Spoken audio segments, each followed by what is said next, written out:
Señoras y señores, muy buenos días. El capítulo Sinaloa de la Barra Mexicana de Abogados les da la más cordial bienvenida desde la bella ciudad de Culiacán, Sinaloa. Dirigen esta sesión sabatina desde el bello puerto de Mazatlán el maestro Manuel Romo, subcoordinador de la Comisión de Ética, y su servidor Jesús Gavino Aldana, como coordinador de dicha comisión. Nos acompaña la maestra María Amparo Verdugo Ochoa, presidenta de este capítulo Sinaloa, y el maestro Braulio Germán Leiva Gutiérrez, quien es vicepresidente del mismo. Hoy tenemos como invitado al maestro Marco Antonio Aramburu Insunza, reconocido abogado penalista y expresidente de este capítulo, con el tema la ética en el litigio penal. Por favor, para las reglas de esta sesión, les rogamos que nos manden por chat su nombre y lugar de donde nos visitan.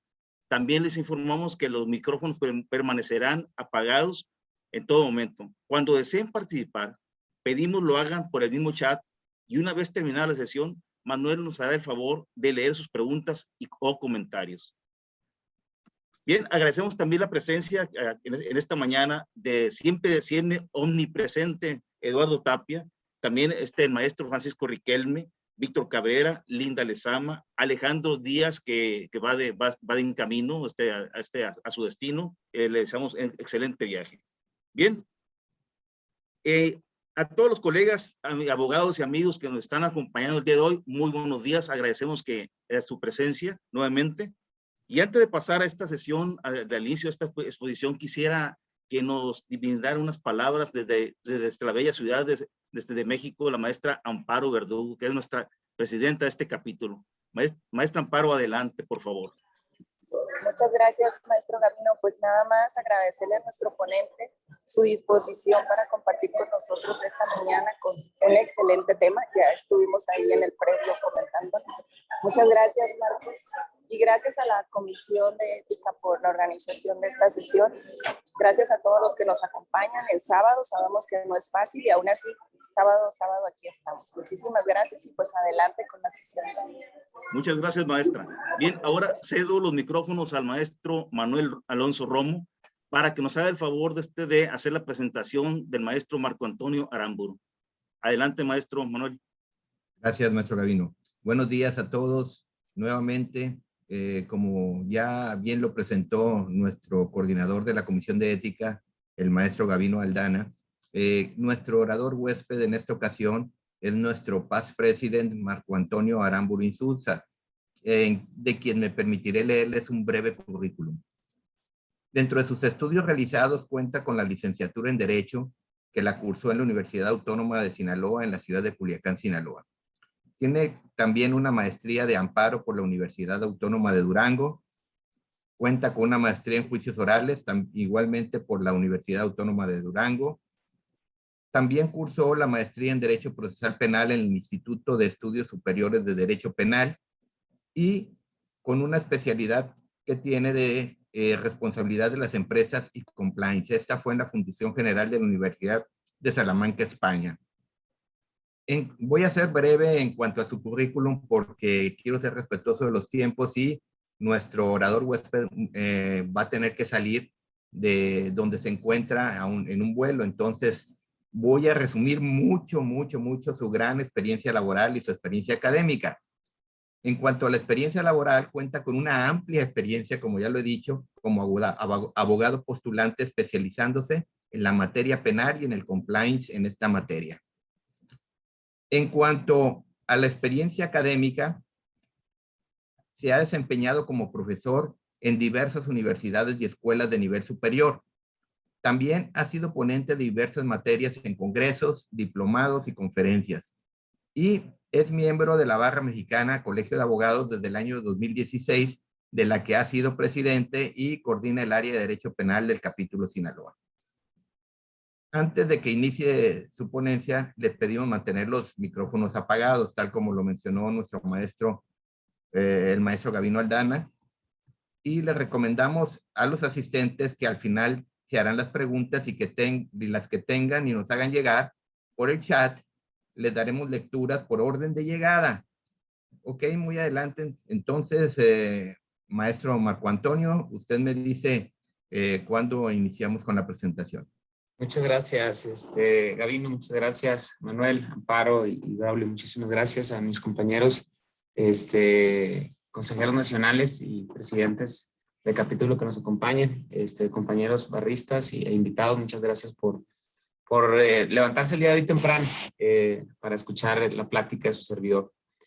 Como ya lo comentó nuestro anfitrión, Gabino y Manuel, la sesión del día de hoy habla sobre la ética, pero la ética enfocada al derecho penal. La materia penal es una de las materias más sensibles que hay dentro de todas las ramas del derecho. Definitivamente la nueva forma o el nuevo sistema de justicia penal ha llevado a desarrollar otro tipo de perfiles de abogados penalistas. Anteriormente teníamos ciertos perfiles en donde el abogado tenía que ser casi un golpeador, tenía que tener muchas relaciones, tenía que buscar la manera de transar, de negociar, de llegar a ciertos acuerdos con la autoridad. Actualmente el perfil del abogado penalista que se busca o que se recomienda en el nuevo sistema es un abogado que estudie, un abogado especializado, un abogado que no solamente busque cumplir intereses al cliente o principalmente económicos, sino que busca el resarcimiento al tejido social, ¿no? Busca que el delito no quede impune, busca que el culpable tenga el castigo que la ley establece, busca a su vez que se restablezca el tejido social. Entonces lo vamos a comentar durante el largo de esta plática.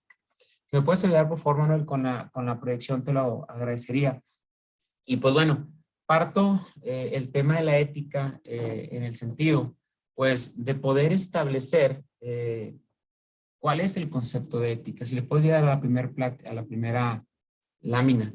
Esto con la idea de poder centrarnos todos estar todos en el mismo nivel, ¿no? Y la ética como disciplina, esta proviene de la filosofía y estudia obviamente el comportamiento humano y su relación, ¿sí?, entre el bien y el mal.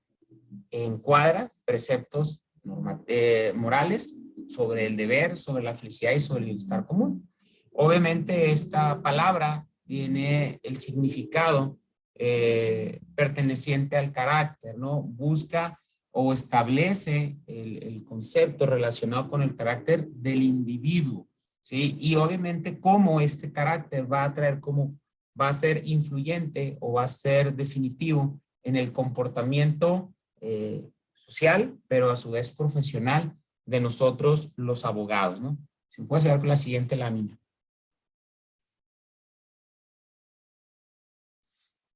Como función, obviamente la ética tiene la finalidad de analizar los preceptos morales, ¿no? Y obviamente el deber y la virtud del comportamiento humano. Y esto es en pro de la justicia y de la libertad. Hoy por hoy nos estamos encontrando con que el Estado está hiperpenalizando a la sociedad, a tal grado que encontramos ahora, y a lo mejor no es un comentario políticamente correcto, pero en materia penal considero que es muy correcto, que muchos temas civiles ahora se han guiado al tema penal. Antes eran temas meramente civiles, derivados de relaciones contractuales, ahora lo vemos desde el punto de vista penal, a tal grado, inclusive, que recientemente en Nuevo León encontramos una situación donde una persona, un menor, que tiene capacidades diferentes, una condición en específico, toma cloro. Está bajo el cuidado de su familiar, en este caso su madre, y a su vez por algún descuido o por alguna situación de que los niños, si de por sí son hiperactivos e impredecibles, ahora una persona con una condición especial toma cloro y a su vez lo llevan a este niño al doctor, los mismos familiares, y resulta que cuando llegan y narran la conducta, pues resulta que el Ministerio Público los detiene por un delito de omisión de cuidados. Entonces, no puedes caer en esos extremos. El derecho penal es considerado de última ratio y no puede ser utilizado como la primer línea de enfrentamiento a los problemas sociales, como actualmente está. Inclusive también los temas políticos, en los temas de relaciones familiares, ¿no? ¿Cuántos de ustedes no han escuchado que el derecho penal ha sido utilizado para el cobro de pensiones alimenticias, para negociar la liquidación de la sociedad conyugal, para negociar temas de porcentajes? Entonces, a final de cuentas, la ética, en el caso de nosotros los abogados, cumple un papel preponderante.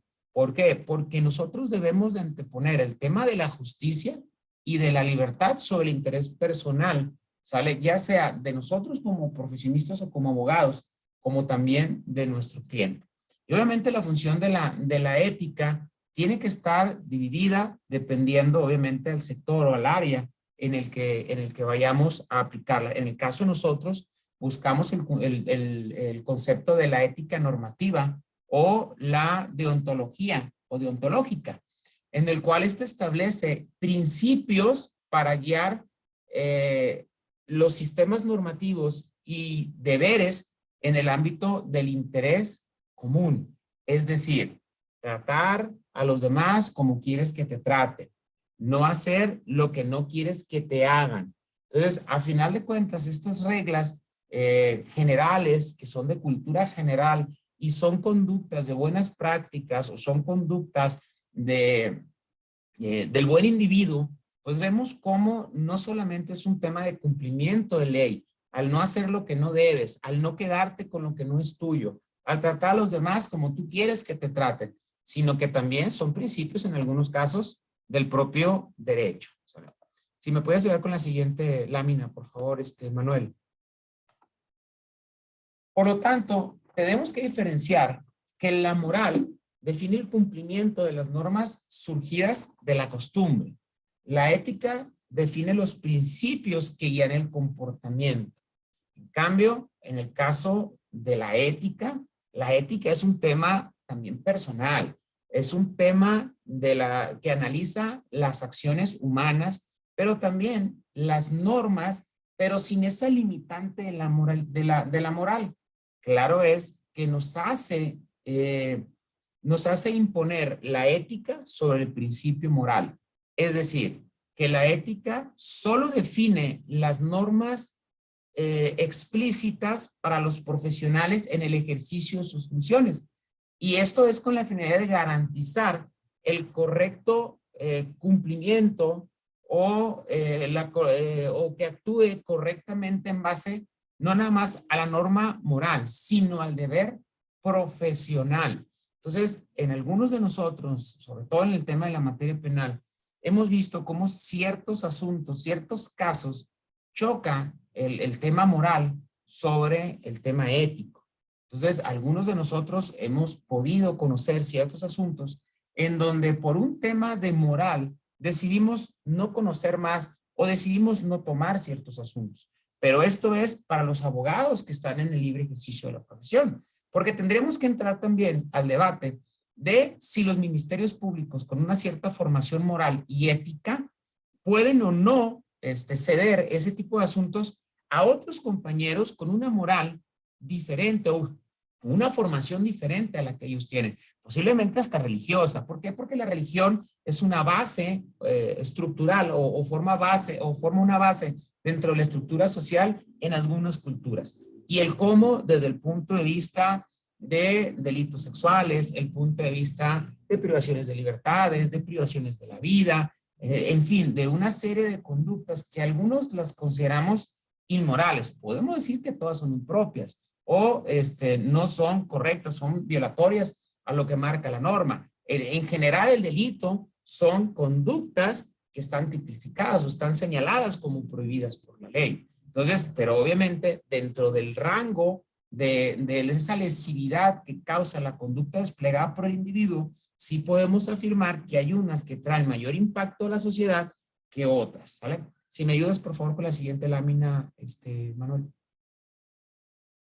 A su vez, trato de aterrizar en esta plática sobre lo que es la ética profesional, y aquí sí me voy a permitir leerlo tal cual. La ética profesional hace referencia al conjunto de normas y valores que mejoran el desarrollo de las actividades profesionales. Entonces, claro es que es la encargada de determinar las pautas éticas que deben de seguir los abogados dentro de su ambiente laboral. Y estas pautas, claro que están basadas en los valores universales que poseemos los seres humanos. Entonces, ¿cuáles son esos valores? Pues obviamente la verdad, obviamente la justicia, obviamente el respeto, obviamente el cumplimiento a la norma. Final de cuentas, todos sabemos qué es lo que no debemos de hacer para irrumpir en el derecho ajeno. Es decir, para no transgredir el derecho de otros y con eso evitar un conflicto mayor. Platicaba previo al inicio de la plática que si la ética era exclusiva, pues de los abogados, no, es universal, es para todas las áreas del ejercicio profesional de cualquier carrera en particular, o inclusive cualquier oficio. Solamente que es mucho más visible en la materia penal. ¿Por qué? Porque en la materia penal encontramos las conductas más impropias del ser humano. Entonces, a diferencia de temas contractuales, a diferencia de temas comerciales, a diferencia de temas corporativos, en este caso, la víctima tiene una identidad, tiene una corporeidad física, puedes observar, puedes palpar cuáles son las lesiones causadas, como a diferencia de las otras ramas del derecho, que lo que se violan son normas, pero atendiendo a lo mejor a un patrimonio, a lo mejor a un derecho. Acá no, acá el receptor inmediato de la conducta regularmente es un ser humano con nombre, con sentimientos, con familia, ¿sí? Con pertenencia dentro de un grupo social determinado. La que sigue, por favor, Manuel. Entonces, si ustedes me preguntan a mí que si los valores éticos son diferentes para el derecho mercantil, para el derecho civil o para el derecho penal, les puedo decir que no, que en todos son iguales, que la diferencia es el impacto de la conducta no ética de parte de los operadores del sistema en el desarrollo de su actividad profesional. Entonces, en base a esto aterrizo que los principios ético-jurídicos que tiene el sistema penal acusatorio son los que ustedes ven, el tema de la independencia, el tema de ver las conductas o los casos de manera objetiva, no hacer suposiciones, no tener creencias, no buscar una conducta diferente a la clasificación jurídica correcta. Es decir, si hay elementos para judicializar o para consignar un expediente ante una autoridad jurisdiccional, hay que hacerlo. Pero si en un momento dado no lo hay o la conducta que aquí te están señalando no es delito, pues objetivamente hazlo ver de esa manera y tu actuar debe de ser siempre en base a la legalidad. Comentaba en algunos casos que el camino de la legalidad es el más tardado, pero es el más seguro. Y para llegar a una verdad jurídica es necesario seguir el camino de la legalidad, el camino del debido proceso. Obviamente todo esto en aras del respeto a los derechos humanos. Los sistemas penales que actualmente están en todo el mundo, bueno, en la mayor parte del mundo, salvo en los monárquicos, no, todavía hay reyes o hay monarcas, es el respeto a los derechos humanos. Nuestro Código Nacional de Procedimientos Penales, en su artículo 2, nos dice que el objeto, bueno, que el código penal, ese código, o que los conflictos penales tendrán que ser resueltos, o los conflictos que se presenten, tendrán que ser resueltos, obviamente, con apego ¿a qué? Número uno, a la ley, a los tratados internacionales que en materia de derechos humanos haya firmado nuestro país. Entonces, nuestro sistema no es garantista, es hipergarantista, por lo cual establecemos que en atención a lo que establece el artículo 1 de la Constitución, que es el principio pro persona, y que obviamente nos remite a los tratados internacionales, ya sea el de derechos humanos, o bueno, el Declaratorio Universal de Derechos Humanos, el Pacto de San José, hablar del Pacto de Derechos Civiles y Políticos, la Declaratoria de Derechos Civiles y Políticos, entre otros tantos tratados internacionales. Nuestro sistema se basa en el respeto al derechos humanos, al debido proceso, a la presunción de inocencia como base. Entonces, pareciera ser que actualmente, cuando sucede un hecho inmediatamente lo subes a las redes sociales y violas el derecho a la presunción de inocencia. ¿Por qué? Porque ya lo estás presentando como un responsable. Ya estás presentándolo como una persona que posiblemente cometió un delito y casi como culpable. ¿Por qué? Porque lo más fácil es someterlo a la opinión de la sociedad, y la sociedad suele ser crítica, pero también suele ser también inquisitiva. Ella no busca quién la pague, o sea, quién la hace, busca quién la pague. Entonces, claro es que someter a las personas que están relacionados con un hecho, pues a la sociedad es violatorio a la presunción de inocencia de los derechos humanos de esta persona y está violando el debido proceso. Y obviamente los efectos que establecen sobre los principios de igualdad ante la ley y la igualdad entre las partes, que trae como consecuencia también un tema de igualdad de armas. ¿Por qué? Porque también existe un uso abusivo del derecho por parte de los operadores, por parte de las personas que representan a las instituciones. Entonces, esa igualdad lo que busca es equilibrar, ¿sí? La contienda. Es decir, ya no vernos como que la fiscalía o lo que la fiscalía sostiene está por encima de lo que la defensa o lo que la parte o la contraparte está señalando. En el sistema anterior, los jueces no volteaban a ver los peritajes particulares, ¿sí? Lo que dijeran los peritos de la fiscalía, eso era lo que comúnmente valía. En la actualidad, ¿no? En la actualidad vemos cómo hay jueces que efectivamente están aplicando el proceso penal en los términos y en las justas dimensiones que se establece en la propia ley, y podemos establecer que son abogados, son jueces garantes, les decimos. No, pues es que no es una virtud ser garante, no es una virtud ser valiente al momento de aplicar la ley, sino es una obligación hacerlo. Entonces, sin embargo, se han ganado el mote de decirles son abogados, son jueces garantistas, son jueces valientes. No, son jueces que aplican la ley, ¿sale? Entonces, entre otros principios éticos que no lo estoy señalando, sin embargo, sí podemos establecer que el conjunto de principios ético-jurídicos del sistema lo que trae hacia nosotros es el respeto a la dignidad humana, a la dignidad de la persona que está siendo objeto del proceso penal, y no solamente como imputado, ¿sale? Sino también como víctima, puesto que también la víctima tiene ese derecho de igualdad, ¿sí? En cuanto al trato procesal, en cuanto al trato del derecho humano, ¿sale? Y obviamente tiene el derecho también de acceso a la justicia.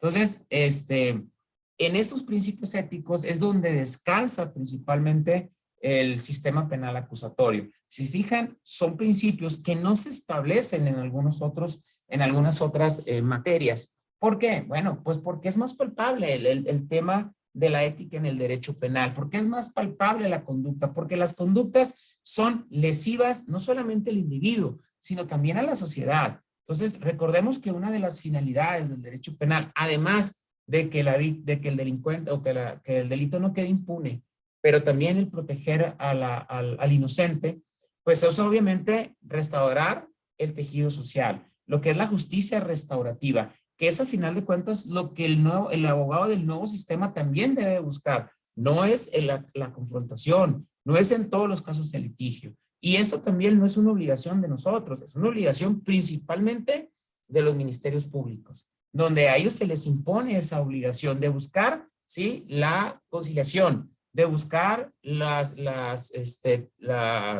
soluciones alternas al conflicto. ¿Sí me puedes ayudar con la siguiente lámina, Manuel, por favor? Obviamente, ¿a quiénes alcanza la ética? Bueno, nos alcanza, según el artículo 105 del Código Nacional de Procedimientos Penales, a todas las personas que participamos en el proceso, que en este caso establecemos estas 8 distintas figuras jurídicas que se contemplan en el Código Nacional de Procedimientos Penales, que no son partes, sino que son personas que participan en el proceso. Pero sí considero que hay a unos que les repercute más que a otros ese aspecto ético de la conducta que deben de desarrollar como operadores en el sistema. Comentaba a mis compañeros previo entrar a la plática, les decía que tuve la fortuna de ser invitado por el Consulado Americano en la Iniciativa América, en la Iniciativa Mérida, para participar en el desarrollo de los manuales éticos para operadores del sistema de justicia penal en México. Y le comentaba que en las mesas de trabajo había personas de Argentina, Colombia, Venezuela, y tuve el honor de ser litigante mexicano que desde la perspectiva académica, pero a su vez también de litigio, ¿no? de ser un practicante cotidiano del derecho penal o del proceso penal, podía aportar información sobre lo que estaban desarrollando los ministerios públicos a los que se les había filtrado parte del sistema anterior. ¿En cuál sistema? Bueno, en funcionarios que eran omisos, en funcionarios que no te daban información, en funcionarios que buscaban siempre el secretismo, el sospechosismo, el hacer ver que ellos eran superior a la parte de la defensa, lo que en el anterior sistema pasaba, cosa que ahora no lo es. Ahora las partes tenemos igualdad de armas, somos iguales ante la ley, tenemos esa igualdad procesal y no solamente está establecido en el Código Nacional, sino que ya hay criterios de la Corte en el cual se ha venido estableciendo esta postura por parte de la Suprema Corte de Justicia de la Nación. Si me pudieras ayudar con la siguiente página. Ahora bien, ¿quiénes son los que principalmente son las personas a las que se les pues pudiera notar o se les pudiera exigir mayormente esta conducta ética? Bueno, pues obviamente aquellas personas que son más visibles, aquellas personas que son representantes de instituciones. Si le sigue la siguiente página, por favor. Y es porque en la evaluación que se hace sobre el cumplimiento de la ética, pues es obviamente a los funcionarios. No es tanto al abogado particular, que el abogado particular en el nuevo sistema debe de buscar también hacer propias, ¿sí? los principios que rigen a la propia autoridad. Y lo hablo en un primer momento, ¿quién de primera mano es quien conoce el hecho? ¿Quién de primera mano presenta a la autoridad, Ministerio Público, el hecho? Pues obviamente el policía. Y el policía lo rigen aspectos en específico. Y lo señalé propiamente en la plática con los artículos para no entrar en conceptos muy amplios. Sin embargo, el 107 que habla pues sobre la probidad de las personas, en donde las personas procurarán conducirse ante el órgano jurisdiccional siempre con el respeto, ¿sí? Y obviamente en el ejercicio de las facultades que estos tengan. Entonces, deberán de actuar con el deber de probidad, pero a su vez también nos establece el artículo 128, que es un deber de lealtad. Ellos también deben de tener ese deber de lealtad, de no ocultar información, de no recabar únicamente información derivada de los actos de investigación que ellos realizan, información que no solamente sea útil para la teoría del caso de los fiscales, sino también que sea útil para la defensa, para acreditar el hecho. ¿Por qué? Porque no necesariamente los imputados o las personas que están siendo investigadas por los delitos tienen que ser inocentes, no, sino que también hay clasificaciones jurídicas en donde la conducta se sitúa en una clasificación jurídica donde la pena es mayor, pero en razón de los actos de investigación podemos establecer que la clasificación en la que se situó al imputado no es la correcta, sino que tiene que ser una que traiga como consecuencia una pena menor. Pero también deben de conducirse con el deber de objetividad y debida diligencia, ¿sí? En atención también a lo que establece el artículo 132 del Código Nacional de Procedimientos Penales, que es sobre la obligación o las obligaciones del policía, que es que siempre sus investigaciones deberán estar basadas en la legalidad, en el debido proceso, en el profesionalismo, deberá de ser siempre en la honradez, pero sobre todo en el respeto a los derechos humanos. Yo en algunas ocasiones he hecho ver a los jueces que la autoridad no necesariamente está el policía no necesariamente está al servicio del Ministerio Público. Sí es cierto que bajo de él es que se dirige la investigación y el policía es un elemento para conseguir esa información. Sin embargo, el policía tiene la libertad de poder realizar cuanto acto de investigación considere necesario para llegar al esclarecimiento del hecho, para llegar a la verdad del hecho. Y nos hemos topado como en la práctica los ministerios públicos los han llamado y hasta les hacen comparecencia y les dice, vas a realizar solamente estos 3 actos de investigación.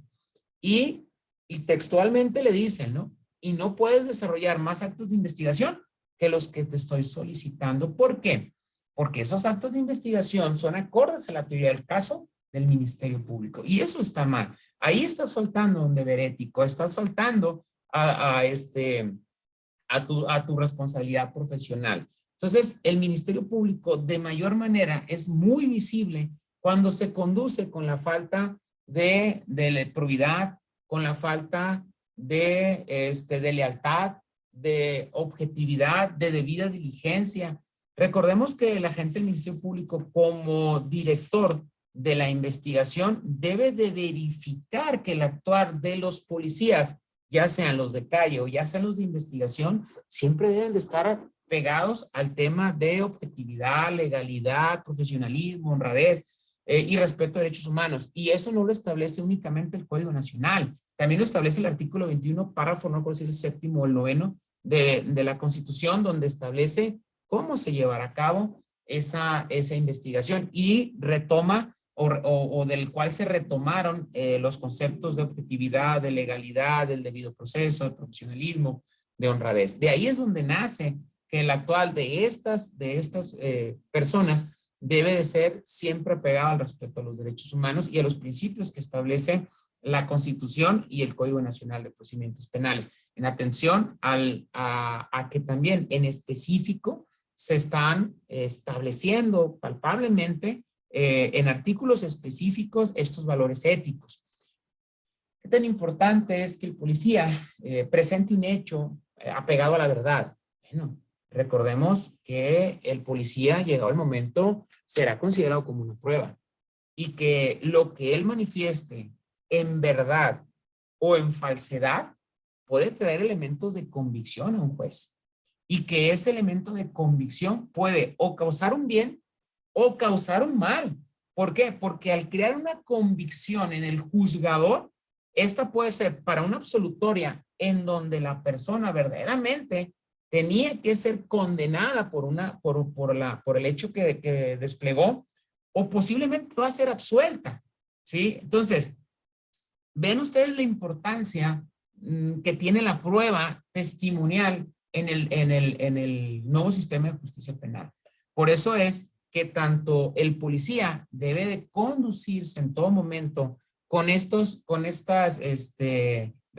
principios, como también el agente del Ministerio Público. Entonces, importante es en aspecto de ellos dos, porque ellos representan a instituciones y una sociedad que no confía en las instituciones porque sus representantes han actuado de forma indebida, trae como consecuencia un debilitamiento en el sistema, en la confianza social, y recurren a otro tipo de conductas que regularmente también son penales. ¿Cómo qué? Pues como el tener que hacer justicia con su propia mano, que está prohibido, constitucionalmente hablando. Y obviamente lo que establece el artículo también el 20 constitucional en su apartado B sobre el tema de que el Ministerio Público también deberá, bueno, y también lo establece, creo que es la fracción 13ª, también además dentro de todas esas obligaciones debe de buscar las salidas alternas, debe de promoverlas, cuando parece ser que no, parece ser que los intereses que persigue el Ministerio Público para conceder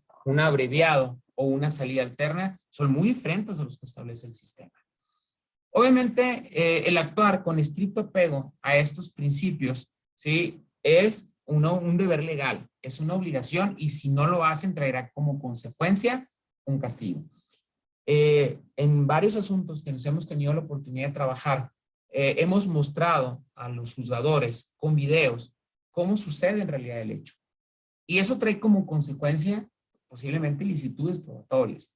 Pero lo trágico aquí es que también el órgano jurisdiccional no realiza acciones en contra de quien le miente, sí te lee el artículo diciendo que cuál es el delito en que incurre una persona que declara ante autoridad judicial falsamente. Sí te lo dice, pero regularmente no dan esas vistas, ¿no? ¿Por qué? Digo, hasta este momento no lo sé. Pero también otra de las personas a las que más se le reprocha el que tenga que actuar con esa ética profesional es el juez o el magistrado en materia penal. Y aquí no encontramos propiamente el apartado en específico que estoy poniendo abajo, que es el actuar conforme a la excelencia, objetividad, imparcialidad y profesionalismo y sobre todo la independencia, ¿no? Que es el artículo 100, párrafo séptimo de la Constitución. Y claro, también el artículo 134 habla sobre la competencia judicial, ¿no? Y ahí nos dice también los deberes comunes de los jueces. Entonces, por supuesto es que los jueces deben de actuar con independencia, no ser apadrinamiento o no tener una paternidad sobre la procuración de justicia.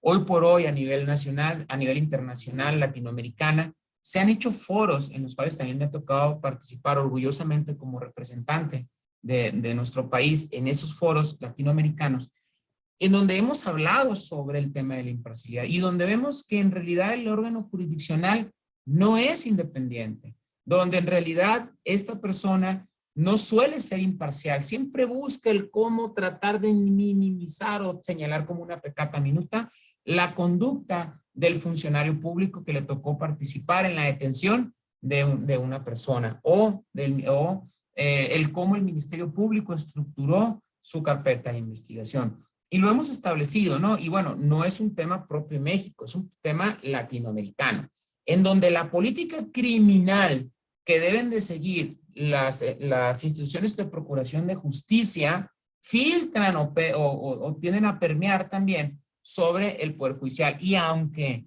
los jueces nos digan, porque hay ya tesis y pronunciamientos por parte de la Corte donde nos dicen que la política criminal no alcanza a la impartición de justicia, vemos que al parecer en ciertos delitos sí lo alcanza. Entonces, en temas de índole de delitos de alto impacto, como puede ser el secuestro, privación de libertad, cuestiones de delincuencia organizada, cuestiones referentes a temas sexuales, violación, abuso sexual y todo ese tipo de conductas, parece ser que los jueces en primera instancia difícilmente van a absolver a una persona, aunque les demuestres con evidencia científica, con opiniones técnicas científicas de personas especializadas, que es la conducta que le está reprochando la autoridad, no es a como él lo viene presentando. Porque también existe un abuso del derecho penal. Las instituciones hoy por hoy están desarrollando una justicia selectiva, están encaminándose a ciertas áreas en específico, a ciertas personas en específico, pero también hay un abuso de poder, hay un ejercicio por parte de la Procuración de Justicia de implementación del derecho penal de forma abusiva. Y es donde también el abogado penalista tiene que buscar ese equilibrio, tiene que buscar compensar ese abuso de poder. ¿Y ante quién recurres? Tienes que recurrir al órgano jurisdiccional mediante los mecanismos legales que tienes para ese caso, ¿no? Entonces, si bien es cierto, los imputados no nada más tienen derechos, pues ellos gozan del derecho a la presunción de inocencia. Claro, la víctima también tiene un derecho de defensa, también tiene un derecho a aportar sus medios de prueba, pero todo es en base a los lineamientos éticos jurídicos, ¿sí?, que establece el código o la ley penal, ya sea en cuanto a su Código Nacional de Procedimientos Penales, el Código Penal o a su vez la propia Constitución específica en relación con los tratados internacionales. Y claro es que el abogado, en el caso de nosotros, y un perdón porque se fue ahí el 107, nosotros hacemos propio lo que establece los artículos, el 107 sobre el deber de probidad, que sí me obliga, en particular al abogado particular también obliga a tener que desempeñarse con un deber de probidad, pero a su vez también lo que es el 128 y el 129, nosotros lo hacemos propio. Y se lo hemos dicho a los jueces, nosotros no somos abogados que busquemos mentir. ¿Por qué? Porque el nuevo sistema de justicia penal, un testigo que no fue testigo del hecho, muy fácilmente lo vas a poder enganchar y lo vas a dejar mal parado ante el juzgador y vas a hacer ver que esta persona está mintiendo. Entonces, sí es muy importante que nosotros como abogados no caigamos en esas, ¿cómo se puede decir? En esas tentaciones que en algunas veces los clientes nos ponen, ¿sale? Con respecto a ciertos documentos, con el efecto de implementar a ciertas o incluir a ciertas personas, ¿no? La realidad es que hay que defender con la verdad, hay que defender con lo que jurídicamente tenemos a nuestros alcances. En lo que sigue, por favor.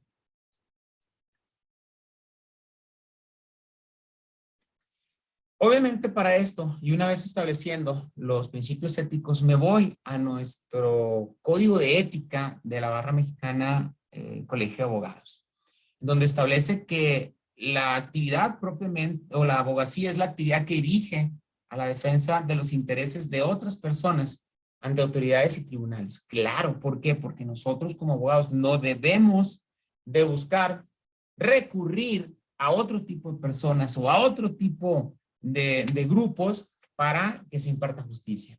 Obviamente, como abogados, tenemos que recurrir a lo que establece la ley y a las instituciones que para tal efecto el Estado ha creado para buscar el respeto al derecho que nosotros estamos solicitando.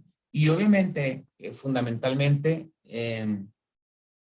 nuestro trabajo es no necesariamente trabajar el tema específicamente jurídico, sino que también podemos desarrollar asesorías, podemos hacer consejos jurídicos, asistencia para las personas en el proceso, podemos participar como asesores jurídicos, podemos participar como abogados particulares en defensa de una persona imputada, ¿no? El que sigue, por favor. Pero siempre lo que debemos de buscar es la solución del conflicto, ¿sale? En el caso de los abogados particulares en materia penal o de los abogados nos imponen que debemos de buscar no solamente solucionar el conflicto, sino también que esa solución tenga como consecuencia el restablecer el tejido social, el buscar que se lime ese daño que a la sociedad le ha causado tu cliente con esa conducta. No es para hacer negocios. En materia penal únicamente se cobra el daño o se paga el daño que se haya realizado. No perjuicios, no intereses, no temas con respecto a que a una cantidad mayor a la que legalmente se haya establecido como daño. La que sigue, Mandy, por favor. En el caso particular, el ejercicio de la actividad de la abogacía es una actividad profesional al servicio de la sociedad, que era lo que les comentaba. No necesariamente tenemos que anteponer nuestro beneficio económico, nuestro beneficio personal, sino que también como abogados penalistas tenemos que buscar el cumplimiento de la norma. Fíjense algo que les comentaba y seguramente va a causar un poco de impacto, ¿no? Sobre todo porque es un tema penal. En el derecho penal, ¿buscamos la justicia o buscamos que se aplique la ley? ¿Por qué? Porque una persona que regularmente es denunciada, regularmente es una persona que cometió una conducta ilícita. Y si nosotros buscamos que se imponga esa justicia, pues entonces nuestros clientes, si tuviéramos una justicia de hecho, tuvieran que estar en la cárcel y tuvieran que pagar condenas. Pero ¿qué es lo que buscamos? Que para poder impartir esa justicia se aplique la ley. Recorramos el camino de la legalidad, recorramos el camino del debido proceso, garanticen la presunción de inocencia. Entonces, nosotros como abogados penalistas, nosotros al pedir justicia es pedir que se aplique la norma, pedir que se aplique en estricto sentido el derecho penal y obviamente lo que establece la norma. Entonces, a final de cuentas, si nosotros decimos que para poder llegar a una verdad jurídica debo de seguir el camino de la legalidad, el debido proceso para encontrar la justicia, es una justicia legal, no es una justicia de hecho, es una justicia de derecho. Entonces los abogados penalistas, y ustedes han visto muchas películas en donde el abogado penalista hasta lo han visto como un abogado del diablo, no un abogado del mal, ¿no? El abogado penalista busca siempre en la ley, ¿sí?, que se cumpla. ¿Por qué? Porque de lo contrario la defensa es imposible. A veces nos dicen, es que la teoría del caso de la defensa se está yendo a los extremos, a aspectos anteriores o posteriores, no al hecho. Ah, no, pues es que si tú nada más te quieres centrar en el núcleo del hecho, pues seguramente todas van a ser sentencia condenatoria. Pero hay que ver cómo tuviste la prueba. Hay que ver si esa prueba reúne los requisitos que establece la ley de licitud y de legalidad. ¿Por qué? Porque ahí es donde se caen los asuntos. ¿Cuántos de ustedes han escuchado que hay policías que dicen, estoy seguro que él es, pero no tengo pruebas, pero tampoco tengo dudas? Bueno, el problema es que ante esa falta de conocimientos técnicos, de conocimientos científicos y esas limitantes que tienen nuestros operadores del sistema en la procuración de justicia, trátese de policías y trátese de ministerios públicos, trae como consecuencia que los delitos queden impunes. Pero eso no es culpa del abogado penalista, eso es culpa de la estructura del sistema, en donde han tenido que recurrir, y véanlo ustedes, personas que están siendo investigadas por homicidio, resultó ser que siempre lo ubican afuera de su casa y les encuentran una bolsa de droga en la bolsa. O sea, les encuentran en su bolsa derecha, regularmente en la derecha, marihuana, cristal, ¿sí? O algún instrumento ilícito. Entonces, claro es, ¿por qué? Porque lo que buscan es tratar que el comportamiento ilegal o ilícito lo justifiques como un acto legal. Entonces, claro es que nuestra función principalmente es el respeto al derecho, la aplicación de la ley. Entonces, claro es que la abogacía cumple un fin superior, ¿sí? A los intereses propios de nosotros. Y eso creo que a todos nos queda claro, los que litigamos o los que estamos presentes en el litigio en general, no solamente en el derecho penal. La que sigue, por favor, Manuel.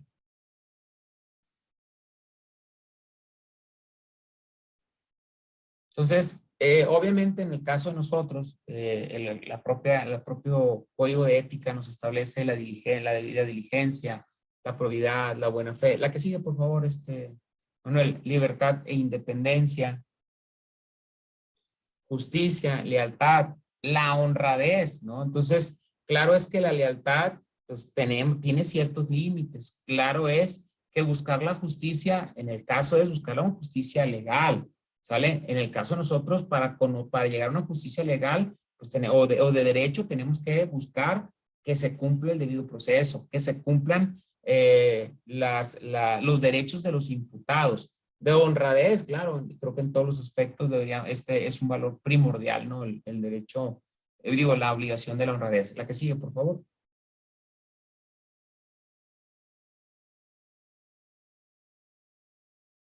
Sí, respeto y dignidad. La que sigue, por favor. Ya para enfilarnos a cerrar. En conclusión, estableceríamos que el objeto de la ética en el derecho penal es formar operadores jurídicos, ¿sí? Que para su actuar se funden en el cumplimiento de la norma con las directrices que se han plasmado en el sistema. Claro, que esas conductas que ellos desarrollen deberían de ser en base al cumplimiento de la norma, pero también a los valores morales que estos ciudadanos deben de tener. No actuar con intereses personales, con prejuicios sociales, porque es muy común que también se actúe con prejuicios sociales, que prejuzguen a una persona por su vestimenta, por su aspecto físico, es muy común. Entonces, ¿qué es lo que busca la ética en el sistema de justicia penal? Pues, obviamente que el actuar de nuestros operadores jurídicos sea en base al cumplimiento de la norma, sea en base a esa conducta considerada como moralmente correcta. Y obviamente también que en base a las disposiciones que rigen al proceso penal, las funciones que realicen los servidores siempre deben de ser en base a los principios que ya estuve estableciendo, inclusive evitar el previo enjuiciamiento, ¿sí? Porque entonces traíamos como consecuencia una violación al debido proceso, una violación a la presunción de inocencia. Y obviamente, pues como todos sabemos, en materia penal está prohibido el doble enjuiciamiento.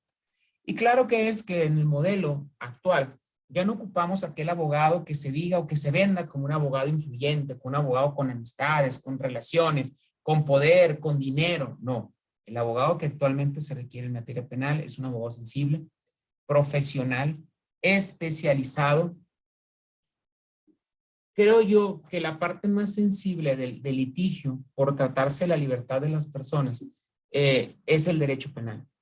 Y creo que en el derecho penal no es cabida para personas desempleadas, no es cabida para funcionarios que ahora pretenden ser litigantes, para académicos que no están dando clases y ahora pretenden ser abogados. No, el camino del abogado litigante, ¿sí?, en materia penal es una carrera especializada. Considero que no es para cualquier persona que anteriormente veía una materia civil, veía mercantil, veía laboral y ahora penal. Creo que las necesidades de este sistema es para las personas que se han desarrollado especialmente para el sistema penal. Los operadores del sistema tenemos que ser especialistas, no debemos de tocar otras áreas, debemos ser especialistas. Yo les digo, hoy por hoy, les pudiera decir que me siento más abogado que lo que fui en el sistema anterior, porque los conceptos, porque el conocimiento, porque esa habilidad, esa destreza para los ejercicios de litigación, es el momento. Si se te pasó esa etapa en la audiencia, lo perdiste. Claro es que también debemos de no incurrir en peticiones dilatorias, burocráticas, en recursos que sabemos que son inoperantes. Entonces, sí es muy importante que debemos de caracterizarnos por el buen trabajo, por el buen servicio que nosotros realizamos. Sí, y la siguiente hoja, por favor. Me tomé el atrevimiento, pues, de tomar estos pensamientos, ¿no? Adela Cortina, que establece, ¿no? El profesional se esfuerza, trata de ser excelente y no se contenta con no ser negligente.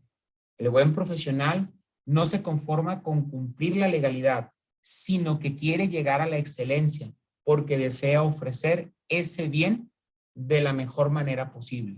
Y Jorge Malem, que dice, las profesiones deben de ser ocupadas por personas con vocación, esto es, por individuos que tienen la pretensión de hacer de su actividad su estilo de vida, con la intención de practicarlo de un modo continuo en el tiempo y con un claro sentido de pertenencia en ella. Pues con esto doy por concluida la plática y agradezco mucho su atención y quedo abierto para cualquier pregunta. Ok. Muchas gracias, maestro Aramburu. Le reiteramos nuestro más profundo agradecimiento por su brillantísima exposición propia de un ensayo jurídico, ético, penal. Le agradezco muchísimo. Antes de pasar a la fase de preguntas y respuestas, quisiera agradecer la presencia de nuestra presidenta de la Barra Mexicana, la maestra Claudia de Buen Una. Bienvenida, maestra. Muchas gracias por estar presente con nosotros. Es un honor para este capítulo Sinaloa tenerla presente. Muchas gracias. Ahora pasamos, le cedo la voz al maestro Manuel Romo para que nos haga el favor si existe alguna pregunta, nomás que sí le voy a agradecer a nuestro auditorio, que sean breves porque el maestro Marcos tiene un viaje aquí entre nos, que no me escuchen mucho, pues tiene ya una salida en sus múltiples actividades que tiene que viajar y pues tiene que estar pronto en el aeropuerto. Ya no mencionamos más allá, hasta aeropuerto quedamos. Bien, muchas gracias. Adelante, Manuel. Pues yo creo que la exposición de Marco fue muy clara, muy precisa y muy entendible porque no hubo preguntas al respecto. Pues si no hay más, pues ¿qué nos queda más que pues darle Sí, Manuel. Sí. La maestra, nuestra presidenta, la maestra Claudia de Buen está levantando la mano. Ella sí quiere hacer una pregunta. Yo sí quiero. Adelante, maestra.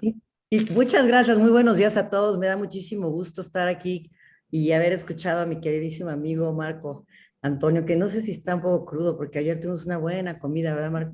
Sí, bastante. Aquí estuvimos festejando a la abogacía. Bueno, pues me da muchísimo gusto haberte escuchado, porque de verdad no puedo coincidir más contigo al 100%. Yo no soy penalista, yo me dedico al derecho de familia, al derecho civil, mercantil, y soy mediadora. Entonces siempre se trata de buscar el menor daño posible con el mejor beneficio para todos, ¿no? Y ahí me parece que el tema del derecho penal ha venido deformándose al cabo de los años para hacer un punto de presión al que muchas personas que además en un juicio estamos conscientes de que hay una asimetría siempre natural, brutal. Hay uno que tiene mucho más poder o más dinero que el otro, ¿verdad? O que la otra, o una y otro. Y el caso es que el que tiene más poder muchas veces utiliza el derecho penal para presionar en temas familiares, en temas civiles, en temas mercantiles, pero sobre todo lo más grave son los temas familiares, ¿no? A mí me parece que ahí hiciste muy bien hincapié en que no se puede utilizar el derecho penal para esos fines. Y también hay que llamar la atención, tenemos nuestro código de ética, pero claro, nosotros voluntariamente nos estamos sometiendo al código de ética. Los que estamos colegiados, perdón, ya se me enojaron aquí, hemos decidido someternos voluntariamente al código de ética, pero la gran mayoría de los abogados no lo están. Entonces, no hay una ley de la abogacía ni federal. Hay algunos estados que la tienen como Jalisco, y en ese caso, por ejemplo, Jalisco sí tiene ya una certificación a partir de, bueno, se anunció la semana pasada, obligatoria, ¿no? Entonces, creo que ese es el camino que tenemos que seguir, porque no hay ninguna sanción, Marco, y si yo, a mí, por ejemplo, si soy la persona, la parte débil y me denuncian penalmente y tengo que recurrir a un penalista para que me ayude, y además estas denuncias normalmente están inventadas o exageradas para poder generar en el ánimo del juzgador la idea de que sí hubo un delito cuando la mayoría de las veces no lo hay, entonces es un tema que lo último que quiero después es denunciar al abogado contrario o a mi contraparte por haberme denunciado falsamente, porque ya no voy a tener ni dinero ni capacidad quizá emocional para poderlo hacer. Entonces, sí es muy importante que los abogados colegiados pensemos en una certificación obligatoria como un paso previo a la colegiación que hay en la gran mayoría de los países del mundo. Estados Unidos y la gran mayoría de los países europeos, si no es que todos, tiene una certificación obligatoria que es un control ético de la profesión. Y bien lo dijiste, el que más, digamos, endeble es el penal, el derecho penal, porque es el que mayor se presta a este tipo de cuestiones. Pero bueno, también desde luego, y yo lo he visto mucho en mi materia, ahora les ha dado a muchas personas, mujeres básicamente, y es reprobable a más no poder, acusar a los esposos de haber tenido alguna conducta sexual inadecuada con los hijos para generar una pérdida de la patria potestad, y estas, la gran mayoría de las veces, o muchas veces, no son ciertas. A veces sí, yo tengo varios casos que sí, y tengo exámenes psicológicos no manipulados que dicen que efectivamente son víctimas de violencia sexual por parte del progenitor. Y entonces, rara vez que sea de la progenitora, pero sí también lo puede haber, ¿por qué no? Entonces, bueno, yo te quería felicitar porque es un tema que no debemos de dejar de hablar, y es un tema que ojalá se haga en todos los capítulos, que te inviten, mi querido Marco, Gracias. a que vayas a todos los capítulos a dar esta plática.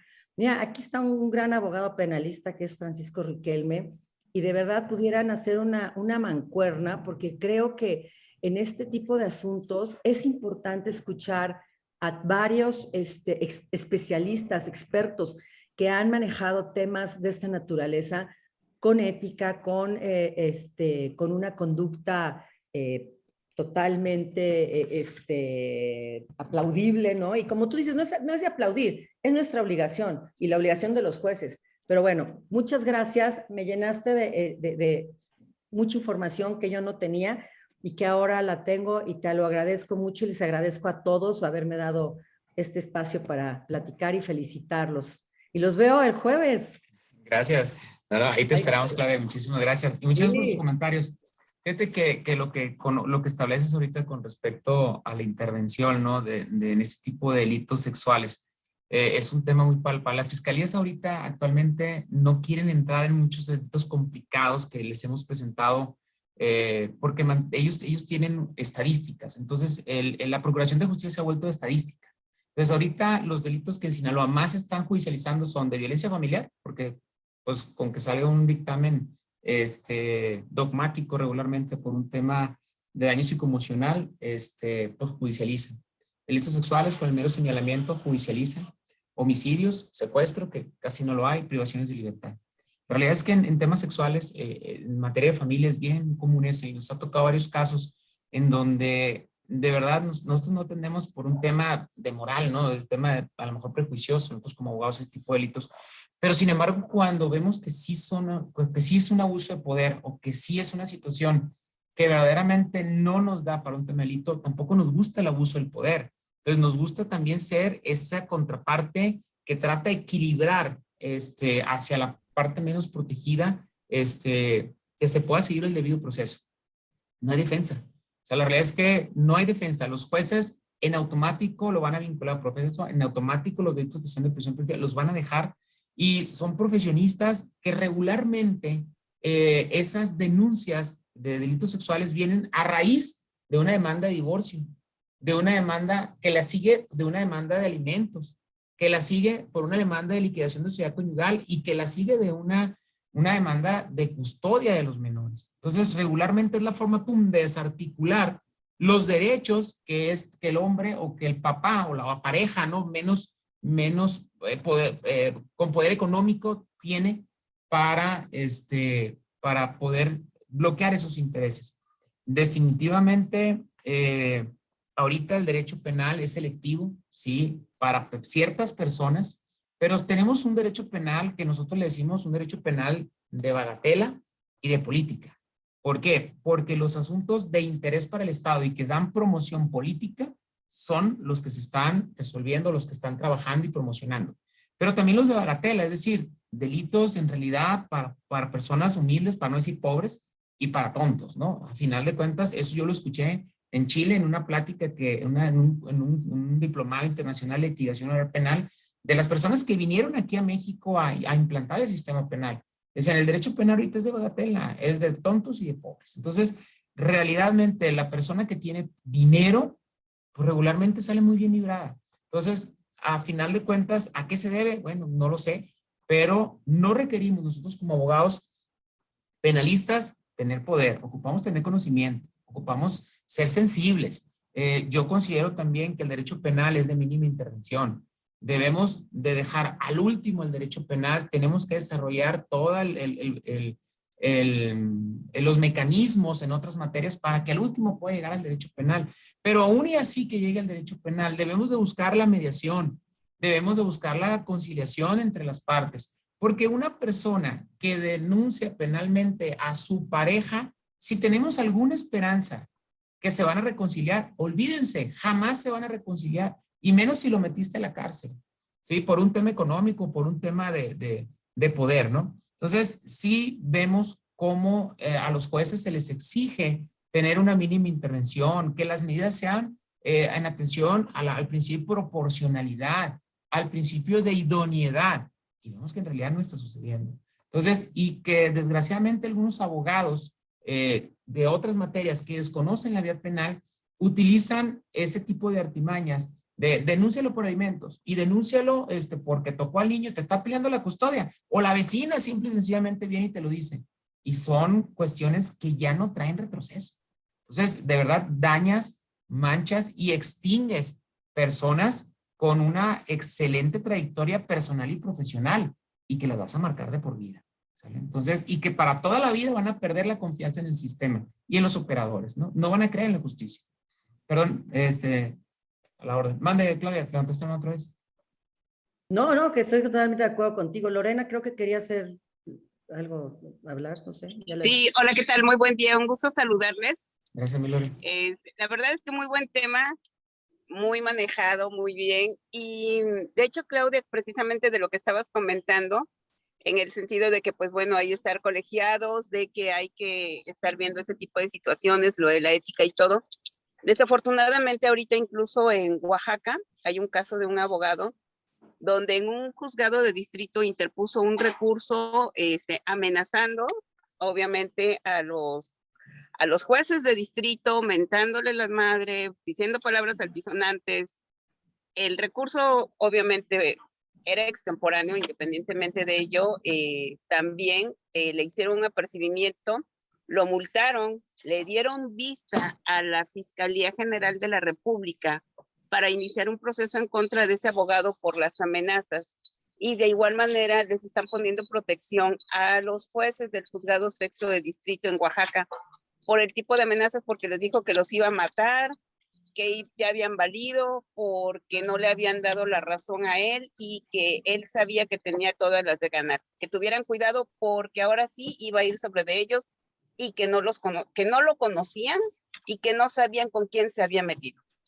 Entonces sí es muy cierto eso que estábamos diciendo de lo de la ética, de que tenemos que saber litigar los asuntos, pero en términos legales, no en términos de amenazas.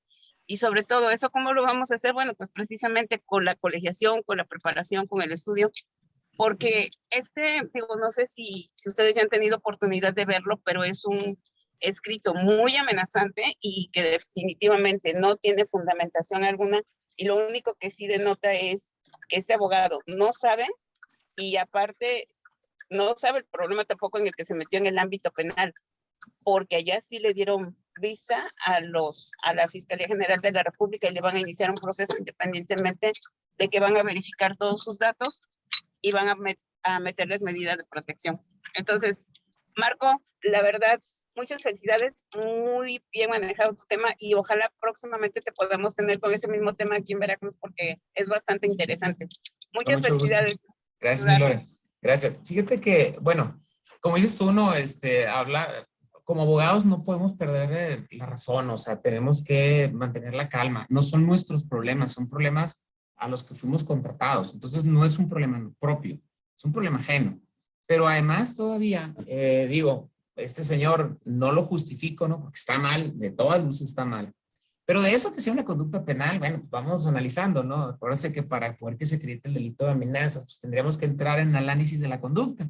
Y digo, a final de cuentas, si es un mero escrito y que te voy a matar y te voy a amenazar, está mal, no le digo que no. Pero bueno, habrá que ver los tópicos, ¿no? Si tiene los mecanismos para ejecutar la conducta, si fueron conductas reiteradas de amenazas, si existe la posibilidad inminente de que pueda ejecutar la conducta, ¿sale? Pero muy alejado de todo eso, como va a ser un tema de interés y un tema que va a servir de ejemplo para otros abogados, te aseguro que se va a judicializar y te aseguro que lo van a vincular y te aseguro que no le van a dar una oportunidad de llegar a una salida alterna, ¿no? Entonces, ¿por qué? Porque lo van a utilizar como un estandarte ejemplificativo de lo que va a pasar a aquellos abogados que realicen estas conductas, que está mal, no lo estoy justificando, pero vas a ver, ¿no? A final de cuentas, el derecho penal no hay coincidencias, seguramente va a pasar eso. Pero bueno, no sé, el Amparo levantó la mano, o tienes levantado la mano.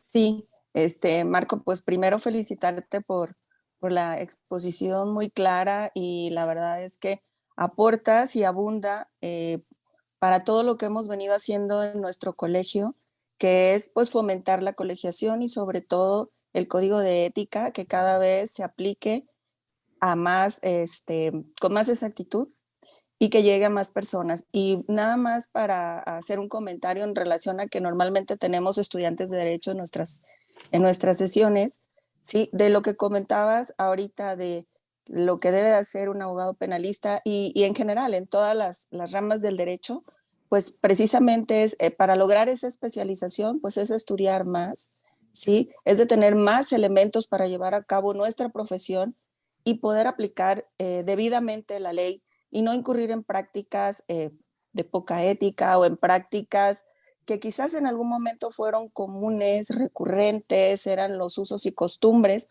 Digo, es la realidad, porque ya que te enfrentas pues, a los operadores jurídicos que venían formados con la vieja guardia, pues sí te encuentras con estas situaciones, no lo vamos a negar.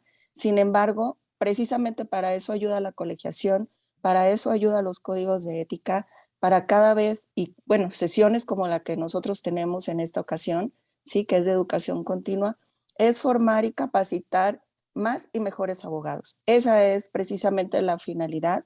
Entonces, para los estudiantes de derecho que normalmente nos acompañan y para todos los que nos acompañan, yo creo que es el pretexto perfecto, este tema que tocaste y que comentaste, si queremos ser mejor y buenos abogados, además de capacitarnos debidamente en el área que nos corresponde, pues tenemos los códigos de ética para aplicarlos y ser más y mejores abogados y personas. De acuerdo. Muchas gracias. Muchas gracias. Antes el tiempo no perdona y sabemos de la prisa aquí de nuestro importantísimo amigo Marco Aramburu. quiero comentar también que estoy de acuerdo completamente con la propuesta de la maestra Claudia de Buen sobre el tema de ampliar esta plática hacia un foro. Totalmente de acuerdo, es una propuesta social que nos debe caer el 20 a todos los abogados de hacerla, de que la barra que se vea que la barra está proponiendo algo muy importante, que es que la visión que se tiene en materia, la nueva visión que se tiene en materia penal.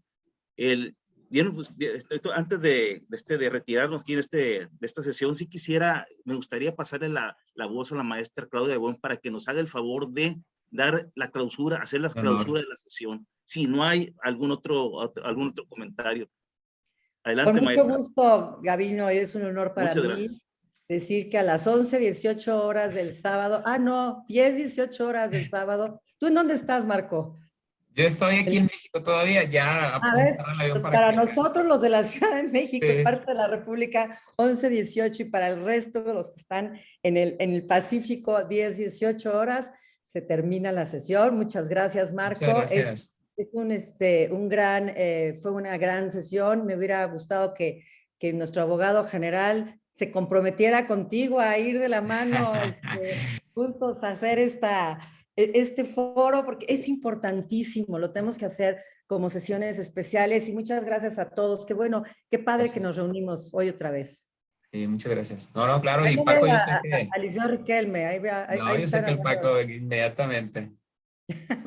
Muchas gracias. Y también a Lorena, que es penalista, se me olvidaba, perdón, Lorenita. Lorena. Sí, sí. Genial. Estamos Ya le seguros subí, de su buena de hecho, ya le participación. subí al chat, perdón, la información de todo lo que hizo el abogado de Oaxaca, la resolución del desechamiento del amparo y el apercibimiento que le están haciendo por parte del tribunal colegiado, por si gustan compartirlo. Es muy interesante ese tema y bueno, pues para estar al pendiente de qué es lo que va a pasar, de acuerdo con lo que nuestro amigo Marco nos está diciendo, que no le van a perdonar la vida. No se la van a Querida perdonar. Amparo, nos vemos el jueves para tu reinado. Nos para estamos tu viendo. Muchas coronación. gracias. Aquí lo Claro que esperamos. sí, querida Claudia, aquí los Dejo de esperamos grabar. en